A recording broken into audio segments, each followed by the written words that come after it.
Yeah, absolutely. Trevor, will you do us a intro? Absolutely. So yes, guys, welcome once again to the Green Room.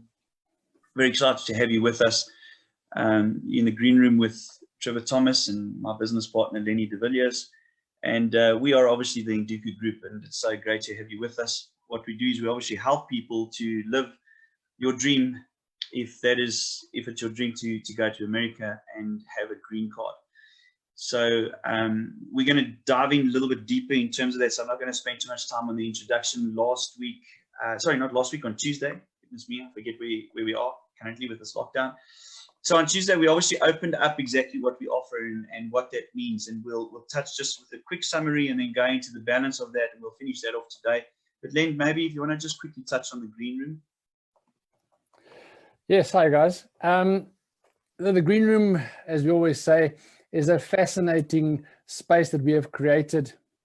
It's something that we've done research on to try and see if there is something like this out there. Where do people go if they want to get information and stuff? You either had to go to a lawyer that would give you his idea of immigration and certain other information around it, the stuff he knows of. But a relaxed atmosphere like this where we can discuss the immigration of our program, which is the Live Your Dream program, and also general immigration. Like we've covered the other day, documentation, we've covered the psychology of immigration, and not just cover it, we have only touched on it. I mean, and we are looking forward to sitting with Maria again. And please, guys, I mean, if this is something that you found very, very interesting, post your questions for us when we have Maria on again, so that we can prep her on these things. I mean, there must be things that you guys are struggling as well to get your head around with immigration. Maybe you are struggling to tell family about it. Tell how do I quit? You know, what is there's certain things I'm scared about immigration. How do I deal with these type of things? And the next few topics that we are going to cover, we normally do this at the end where we tell you guys what we are going to cover for the next few weeks.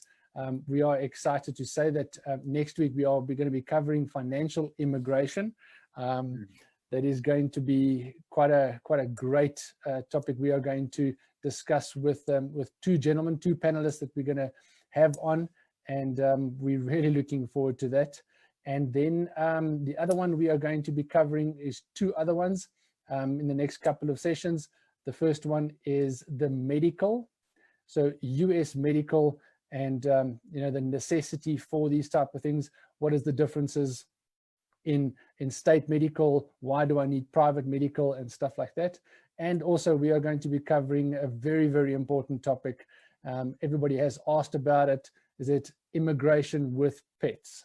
Okay, and we're going to highlight some of the key things about what you should be focusing on, the cost of getting your pet across, and when they can come across with you. So guys, welcome to the Green Room. Please utilize this as much as possible. Put your questions out for us. We really thrive on community in this program where you guys are active, where you guys put out the questions you want. We try and cover as much as possible, and future topics. Guys, if you want to have a topic, if you've got an immigration topic in mind and we haven't thought about it, please put it up for us and we do the investigation for you, and then we will cover it as much as possible. So just to recap on what we have done on Tuesday. Tuesday, we started unpacking the Live Your Dream program.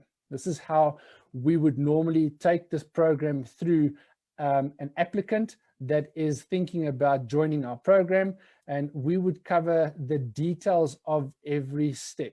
So what we would do, we would cover the documentation needed, we would the application forms that you will be filling in, and we covered the Department of Labor process as well. And there's one more topic that we want to cover as well a little bit later on, and that's the guarantee in the program. We didn't touch on it on Tuesday, but it's a very, very, very, very important part of our program, and it's a part of our program that we really proud about as well, because not a lot of people offer guarantees in something like this. I think, and then where we are, we covered the green card, we covered the EB3 green card and what it means, and we covered also the value of the green card. So the value of the green card is something that every person, when he's new or thinking about our program, do your research and find out what the benefits are for a green card. I cannot emphasize that enough, is because it is the fundamentals of what our program is built on. And once you understand the benefits and what the green cards can give you as access into America and what it gives, then it actually makes our program so much more clearer, and it makes it eventually where you go, it's a no-brainer. All right. So without further ado, we're going to continue from after Department of Labor approval. All right. And then we're going to start digging into the rest of it until you are in America. So Trevor, tell us a little bit about the DS-260 forms. Yeah, absolutely. So just to touch, Len, quickly on that which you've mentioned, I think if anybody missed Tuesday's webinar, that they know that they can just you can either scroll up on Facebook or obviously ask for the link. We can send you the link. And once again, just before we get into this, there are a lot of people that are watching currently that are obviously part of the program already. So this might not be for you, but I think that in saying that, the second phase of what we're going to deal with is very pertinent and very relative to the people that are currently watching. So continue to watch with us and listen to what we have to say. If you have any questions, then kindly drop it onto this chat. So you're right, Len, the DS-260, and I think what happens with many people is when they first open that DS-260, they get a fright and they're not 100% sure about how to fill this document in. So the DS-260 is obviously a form that needs to be completed online, and it's the form that gets uploaded into the immigration system. Now, USCIS stands for the United States Citizen Immigration Services, and what that is per se is immigration. So this is where everything comes to play with regards to the documentation that Lenny and I have spoken to you about. So in other words, we obviously have this document, which is the DS-260, which has every single part of your life into it. So in the last 16 years where you've stayed, where you studied, all that sort of specific information. The big thing about the DS-260 form is not to be scared of it, but embrace it. It is a little bit complicated. Some people do battle to fill it in. So what we're going to have, actually, maybe Lenny, we can discuss this now. In the next four meetings, we're also going to have someone from Visa Solutions that will be part of the webinar, showing you exactly how to complete your DS-260, and also once again just explaining the importance of the DS-260 form. But what's critical about the DS-260 form is complete and utter transparency. Be completely honest in our document. Every single thing needs to be 100% accurate. Now, I'm not saying that you have to say that I left on the Tuesday 1977 and then I moved to this. We're not talking about the Tuesday. What I'm talking about is that the dates and the stuff that is on there. We can't have you go to a consulate interview and they ask you a question pertinent to something that you filled in on the form and you don't know what you wrote. So that's why keep to what the facts are, keep to what that story is. Every one of your family members in your family would be required to complete the DS-260 form. So that especially means not just main applicant and spouse. If you have 3 kids, 2 kids, 1 child, 5 children, each one of you has to have a DS-260 form, and then accompanied with that would be the documentation that needs to be with that. Len, I think what's maybe important at this point in time is a lot of people have been talking to you and I about police clearances. What do we do about our police clearances? When is it really relative? Because I've gone to a police station. I mean, we had 2 people that you and I know over this morning that went to the police station and arrived there, and they said, this is not an essential service. We can't help. Yeah. It is a good, and also the process keeps changing, but the process keeps needs fine tuning, if I can use that word, meaning that, in the beginning, to take it back to what, to the trucking program, for instance, for the trucking program, I mean, we had people that could get you a police clearance within 15 days. I mean, these things have obviously changed now. Now we are in a process of the importance of getting a police clearance at this stage. So when you have your Department of Labor approval, we take your the police clearance, and we take your DS-260 forms, and we take your unabridged birth certificate, and we take your unabridged marriage certificate if it is applicable to you, and then we take it as a package, and we send everything to America, and we submit you to the next phases. So in our program, yes, the police clearance certificate is only used for later on in the process, but I think we were also just telling people, we will tell you when to get your police clearance certificates, because it's got an expiry date to it. But at the moment, it on average takes about 10 to 12 weeks to get a police clearance certificate. And that is sometimes with some help from someone to do it. So also with the information that we've got just from today, how people will just want to go and apply for this type of thing, they can't go and apply. So the delay is even longer. We are hoping that if we get to a phase 3 of lockdown, this might become an essential service where people can then just at least go and apply for this thing. So it is a worry for us. So we are asking people that as soon as you can, please, if you are at any stage of the Department of Labor and you are expecting your certificate anytime now, or if you've got your Department of Labor approval already, go and get your police clearance as soon as possible, please.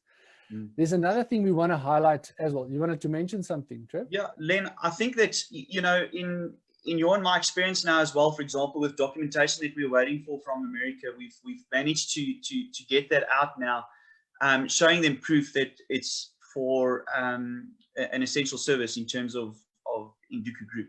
Oh, so you're talking about the Department of Labor approvals we've gotten already for people to sign. Okay. Yeah. So I think what we must maybe do as well is perhaps something that we can investigate for everybody is to confirm if it's part of an essential service, if they would be able to look at doing police clearances. At this point in time, we've obviously heard that the police, although the police system is working, that they don't feel that police clearances are part of essential services. So what we could do is we'll keep people updated as you and I also get information. We'll see which way we can play it. Yeah, but I think that what everyone needs to know is that, look, we're mindful of the fact, as well as everybody that's processing your documentation, we know that it's not your fault that you can't go and get a police clearance certificate at the moment. And yes, you weren't asked to do it prior to this point in time because of the fact that it's only valid for 6 months. So don't stress about that, but it will be obviously part of the requirement is to do so. The minute we do know that we can get out of this place of not being able to get it and processing it, let's get our police clearances done. So Len, straight after United States Citizen Immigration Services, which was obviously before we had the lockdown and before we had a situation of what happened with the delays, we would generally get within 45 days a United States Citizen Immigration approval. So now, without that expeditory factor being in place, this could extend the process and it could extend the timeline in terms of those approvals. It doesn't hamper, though, the people that are currently in our program, because they already know that they can only be submitted to National Visa Center from the 1st of October onwards. So, in reality, completely transparent, there is a more lengthy process for you to go through at United States Citizen Immigration. However, it doesn't impact your timeline that Lenny and I gave to you from the beginning, which is approximately your 18-month scenario. So I think that's important, Lenny, that the guys just also understand it. Those are them that are with us today that are part of the program. For people that are wanting to join the program, always bearing in mind it's an immigration process. This could take us, I'm saying at the moment, we would stick to an 18-month scenario. I don't even want to go 12 to 18 months, because if you're now joining the process, there's certain factors that need to happen, which probably extend the timeline slightly. But, let's call it 14 to 18 months then. Yeah, I agree. So I just saw another question come through here, Trevor, just to go back onto the police clearances and stuff like that. I stand to be correct. I think you only need a police clearance from when you are 16 years and up. Yes. Yeah. So that is, if that answers your question, Etienne. So from 16 age up, you require a police clearance. Also, just on the back of that, guys, I mean, I know this has not got anything to do with immigration, but this is something that can influence your immigration, obviously. And obviously, it can influence your guarantee, when we will speak about that just now. Guys, is what we've seen at the moment is that how strict the government has become on any of these lockdown rules that are broken. I mean, I've heard of cases where a guy was cycling or exercising just outside of the curfew time, which is 9 o'clock, and he got arrested, and he needs to appear in court in August. So there's a good chance that this guy will have a criminal record just because of something small that he's done. So once again, because of our heart for you guys and the money that is invested in something like this, I want to urge you guys, just stick with the rules for now. It will get lighter as we go into phase 3 and phase 2 in this process, but don't jeopardize your immigration program by doing something small that is outside of these requirements at the moment, because you might get it expunged and stuff like that. But as there's time, there's money, and there's always issues around these type of things. So on that side, please stay clear of breaking any rules and stuff like that. Get your permits in order, and rather stay home if you don't have them. All right. So just on the back of that, that's all I wanted to urge you guys on the back of that. All right. So coming back to so criminal records, we've spoken about the USCIS, we've spoken about. Are we now at the NVC stage, Trev? NVC, yeah. So I just want to quickly, I see there's another question over here, and sorry, Len, I think it's maybe a question that everyone was asking. You already mentioned the age, and we've got a question here. Is it only main applicant that needs to apply? No, everybody that's above 16, it's a part of your process. The second part to that question is, should we try and get the police clearances now, even before the Department of Labor approval? I think so. You know what, I think, Richard, to talk to your question, for you, the minute that we can get police clearances happening, yes, I would say you go ahead and get your police clearance. You're already part of the program, so that answers your question. Guys, keep letting your questions come through. If we can get to them, we'll get all of them. So straight after USCIS, that next step that happens in this process is we submit you to the National Visa Center. The National Visa Center, once again, all of this happens in America. National Visa Center is exactly that. They handle the administration of the visa. So they now go and vet the process that the Department of Labor followed, that the United States Citizen Immigration Service followed, and they then go and check these dynamics about what your whole process is. So this is literally the last point before they're going to invite you to come for your consulate interview. Mm-hmm. Extremely important that obviously, understanding that this time frame, that is, should we call it an auditing process before you get your visa? That would probably be the easiest way to understand it. Lenny, and then obviously what happens is we would get, for example, a welcome letter, and the welcome letter would give us an indication that, listen, you are now going to be invited to a consulate interview, and that means that you need to go and have your medicals done and completed. Mm-hmm. As most of the people know in the program, we've got 2 centers, one in Cape Town and one in Sandton. You go through for your medicals. The medicals have to be completed at least 2 weeks prior to your actual consulate interview. Medicals are not cheap. Rand value 6,500 Rand per adult and 4,500 Rand per child. And obviously that is not part of the monies that you pay or your investment into your green card. Those medicals are separate, and for each family is different. It depends on how many kids you've got and how many, whatever the case may be. Maybe, Len, maybe just a touch on medicals. Some people get a bit scared about medicals. I think what's important to understand is medicals will be looking at certain factors like tuberculosis, which is very, very important for the American market. They obviously check that all of your kids have had the inoculations that were supposed to have happened, and they will do certain tests that, blood works and x-rays.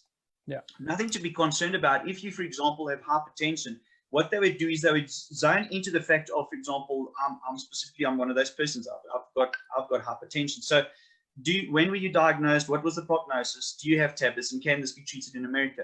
So they're not going to discriminate against you if you have some sort of a situation like that. So don't worry about that. The medicals, we've only had one guy throughout this process that was declined at medical, and unfortunately, Len, you'll remember that was a very, very sad case. He didn't even know about it. The poor guy had stage 4 lung cancer, and that was a very, very sad moment. But that's the only case that we had where there was a decline, and obviously that's self-explanatory. Yeah. So yeah. Shame. You also, I mean, we what we do as well. I mean, we do in the program when we talk to you and stuff. We try and give you a worst case scenario with every stage, so that you don't get to something and you say, I didn't know. So as much as every stage is a process on its own, so is the main medicals. So the main medicals as well. That's why we do say to you, do not stress about it. We do give you the whole scope about it, but we do say to you, we will guide you through that process as well. Meaning not tell you what to say, but how to say these things. Obviously, everything from the program in the beginning is honesty. Everything is clarity and transparency. But as this doctor is also writing a report on you and your family, is that you answer questions, obviously, as you are asked the whole time.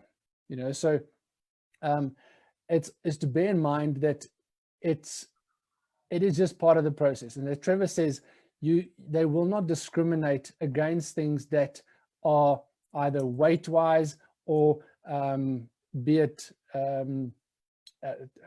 any condition that can be controlled with medication, be it diabetic or asthma and stuff like that. So it is just part of the process, and at least this needs to be done at least 2 weeks before your actual consulate date. So what we try and highlight for the people is that when you have been given your consulate date, so we don't say to you, book as soon as you get a welcome letter from NVC to go and phone the doctor and say to him, okay, I want to do my main medical. It might take you 4 months before you get your consulate date. And now there's an expiry date also on these main medicals. So you cannot go anytime you want to. You have to go at least 2 weeks before your consulate date. But you've got to go for a certain period that obviously within that scope when your main medical is actually valid. So the doctor knows about the timelines. We help you with the contact details and stuff like that. If you are based in Joburg, you go see the Dr. Hussan, and if you're based in Cape Town, you go see Dr. Bauer. These doctors know what they're doing. They write their report, and they are professional. I think to that point, Len, obviously the medical goes directly to the consulate. It doesn't even come into the hands of you or I or anyone else.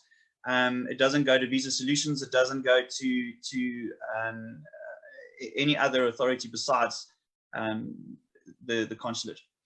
At which point, obviously, when you go through for your consulate interview, I think some of you guys have obviously that are maybe have toured America. You know what happened when you went to the embassy. You had your interview, and at which point, if you are successful through your process, which by right at that point, this is just a formality, they would keep your passport, and your passport would then be returned to you within about 3 days via DHL, and that would then inside there have your permanent residency visa in your passport. I think what's critical about this is that this is what is so clear for you to understand, that you will have a green card before you leave South Africa and go to America. This is not something that once you're in America, you still got to wait for such and such a period, or you still got to have to do this, or you still have to try and do that or apply for this. You will be leaving South African soil with a green card in hand for you and your family. And we've spoken about, even Diane mentioned about the golden ticket.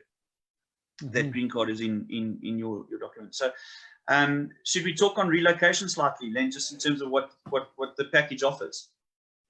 Yeah, I just wanted to have a look. There's a couple of questions that came through on the Facebook side as well. Okay. You can just have a quick look at those ones, and then I'll touch on the relocation side for us. Okay, so within the package in the program, what you get the services of a relocation team. So this relocation team is based in Houston, Texas, and they are obviously a department or division from Visa Solutions.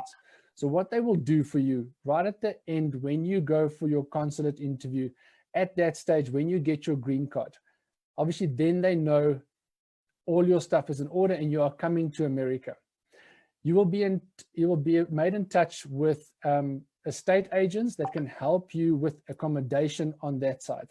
You would know that because you don't have a credit score, Visa Solutions do have relationships with these people to help you get accommodation set up for a short period of time, or for a longer period rentals and stuff if you qualify for those things.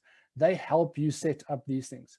They can help you beforehand also set up meetings for schools that you want to send your kids to. They also help you convert your driver's license to an American driver's license.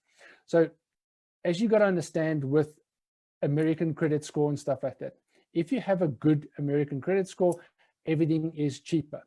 That is the same with vehicle insurance. So you're going to land in America and you're going to want to buy a vehicle. Okay, so the advice that we've been given from people that have done this process already on immigration to America have said the first year at least, before you get a good credit score, you buy the cheapest vehicle that you can afford for your family and your convenience.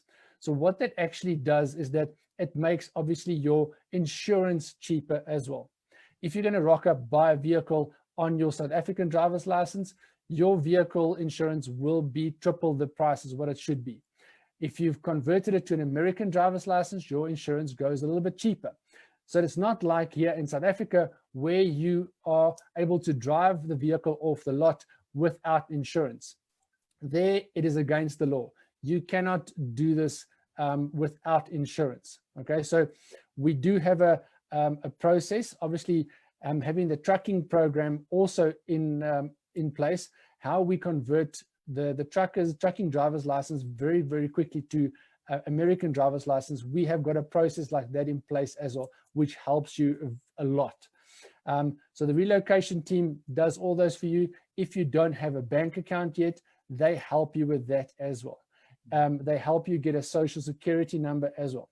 And the best of the relocation team, I think, is they come and fetch you at the airport, which is such a great service, because I can imagine people are so emotional. I think it's a battle between being emotional and being excited about this new adventure.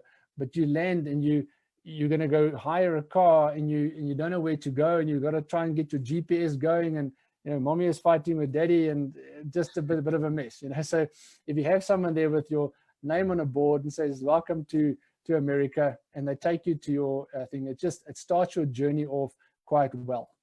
I think that is it is a great ad, and it's a great value add as well. So I've seen a couple of questions come through for the price of the program and stuff like that. We do want to urge you guys that get in contact with us so we can talk you through the cost of the program.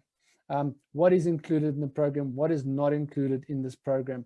I think to discuss these things on a webinar like that is not the way we want to do business. It's not the way we find it as unprofessional to do it that way. So please get in contact with us. Our numbers are available to you guys. Give us a call. We can talk you through these things and we can make a plan. Yeah, Len, so should we quickly just touch on some of the questions that have come through on Facebook, just so the guys know that we're trying to get through all of them. Yeah. We have a question with regards to someone that got a police clearance in January 2020 of this year. So by right, your police clearance is valid for 6 months.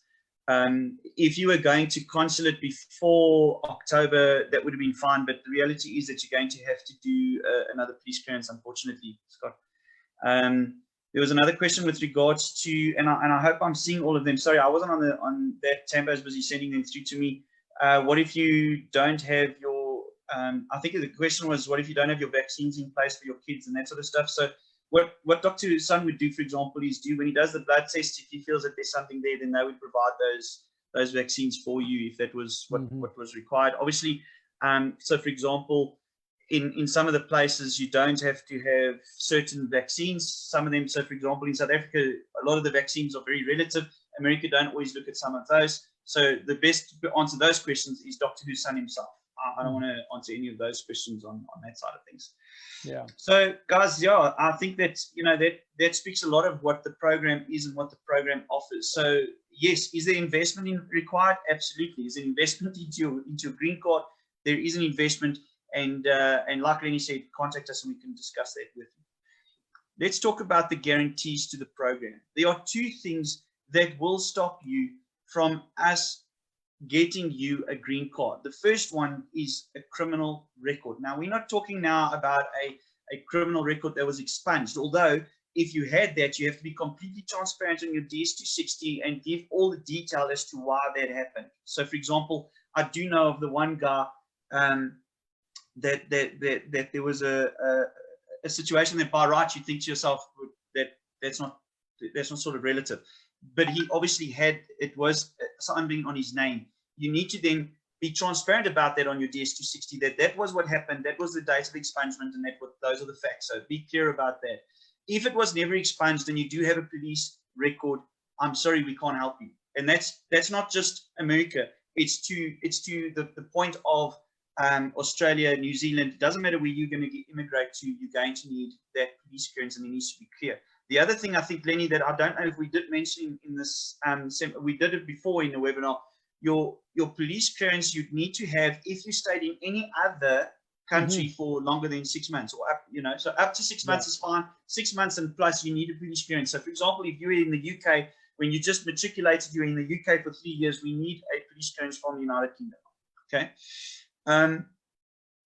So to speak on the second thing that will stop us from helping you get a green card is this: if you were ever in the United States of America on a visa of whatever sorts it was a tourist visa, it was an H2A, an H2B, a cultural visa, you were there for 6 months, you were supposed to, for example, leave on the 31st of August, and you only left on the 4th of September, you are in breach of your visa.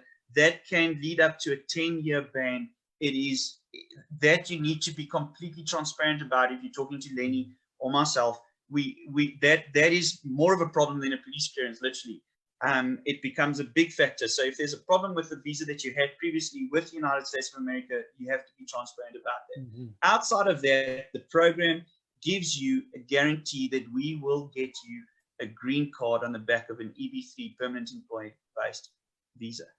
Now, that guarantee effectively means this, that if we are unsuccessful in something that we did, we dropped the ball, or whatever the case may be, you would get a refund, excluding some of the department fees, but it would probably be, I mean, if we look at about percentages, there's a small percentage to that. So you could pretty much look at the fact that you'd be getting a full refund on your investment, okay? That does not mean, however, that if you were required to provide us with your DS-260 form and you didn't do that, and the Department of Labor document expires, that is once again pushed back to you. So if you fulfilled what you needed to do and you covered all the bases that you had to do, we give you a guarantee that things in line. And there's no hidden agenda there.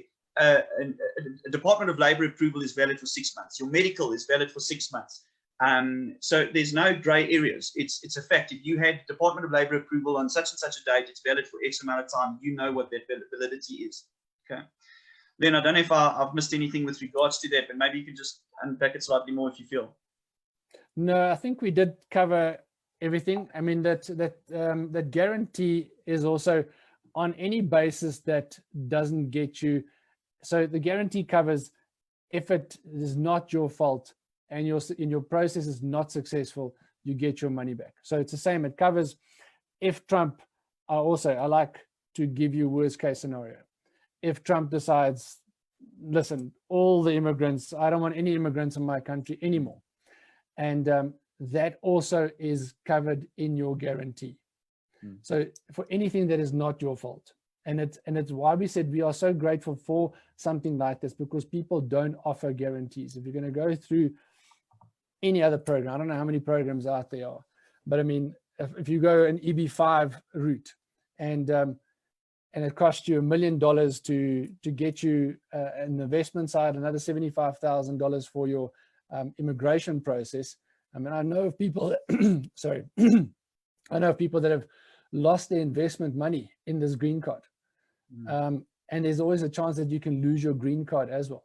You don't have that with our program, so if something would happen once you've immigrated and something happened to the company, that's not, it's got nothing to do with your green card then. You are still free to then do whatever you want. Yeah. So guys, Len, it's been fun. I think in closing, Len, I think what we also just need to mention to guys is that obviously our heart is there to help. And I think that everyone will speak to the point as well that there is zero fees charged to anybody up until such a time as we are going to submit you to the Department of Labor. So if you want to consult with us and ask us questions and email us and WhatsApp us, and even if you're in part of a different program and you'd like advice on the thing, we really there to try and help. We want to give you the tools that you can make the best decision for you and your family. And if that is not within Duku and it's not the United States of America, then we shake hands and we walk away and we're quite happy about that. But let us help you guys. There are certain people in the know, if I can put it that way. Talk to people like Diane. Talk to guys that know about what's going on in terms of the immigration. Chat to Lenny and myself.